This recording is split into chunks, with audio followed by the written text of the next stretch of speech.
एक और जहां सरकार चीन से होने वाले इंपोर्ट को कम करने का प्रयास कर रही है, वहीं दूसरी ओर भारत में चीन से लैपटॉप और पर्सनल कंप्यूटर का इंपोर्ट लगातार बढ़ रहा है। इस साल जनवरी में भारत में इंपोर्ट हुए कुल लैपटॉप और पर्सनल कंप्यूटर में 90% चीन से आए हैं। दिसंबर में यह आंकड़ा 89% का था, नवंबर में 83% का था।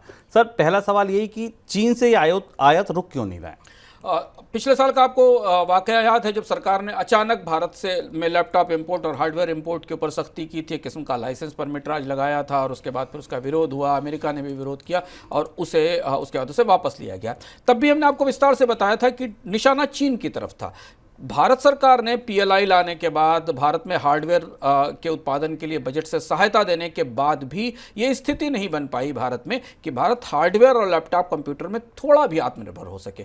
और चीन कितनी गहराई से इस बाजार में पहुंच गया, ये इसका सबूत दिखाई देता है। पिछले हफ्ते हमने पीएलआई की समीक्षा के संदर्भ में आपको बताया था कि पीएलआई की बड़ी असफलताओं में हार्डवेयर सेक्टर है, जहां ना तो बड़ा निवेश हुआ और ना भारत की सरकार की इंपोर्ट डिपेंडेंसी या भारत की आयात निर्भरता में कोई कमी आई। और ताजे आंकड़े बताते हैं कि भारत में पर्सनल कंप्यूटर है उसका 90% हिस्सा, यानी 90% के आसपास पुरजे हिस्से चीन से आयात हो रहे हैं। और ये एक बड़ी चुनौती है जिसका समाधान पिछले 4-5 साल में निकलकर नहीं आया है। आमतौर पर लैपटॉप के बाकी आयात में तो कमी आई है, लेकिन चीन का दबदबा इस बाजार में अभी भी कायम है और इसकी कई सारी वजह हैं। इसकी वजह यह है कि एक तो इंपोर्ट ड्यूटी का स्ट्रक्चर भारत में ऐसा नहीं है जिससे कि कंप्यूटरों के पुर्जे और लैपटॉप प्रतिस्पर्धात्मक हो सकें, और दूसरी बड़ी चीज़ है कि घरेलू मैन्युफैक्चरर्स इस बात के लिए अभी आगे नहीं आए हैं कि वो इस क्वालिटी के और इस कीमत के लैपटॉप बना सकें। तो ये समस्या आत्मनिर्भरता का बढ़ाने की जो सबसे बड़ी चुनौती थी, इसका कोई समाधान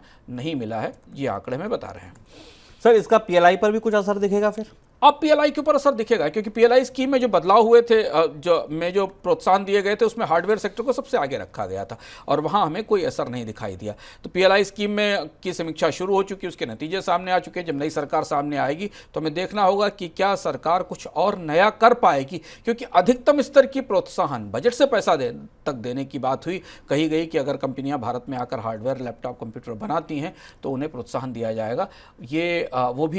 वो कोशिश भी कामयाब नहीं हुई है। और इधर आईटी की डिमांड लगातार बढ़ रही है। भारत के हर क्षेत्र में, हर उद्योग में, हर जगह कंप्यूटर, लैपटॉप और हार्डवेयर की ज़रूरत है और वहाँ अभी बड़ी सफलता मिलती नहीं दिखी है।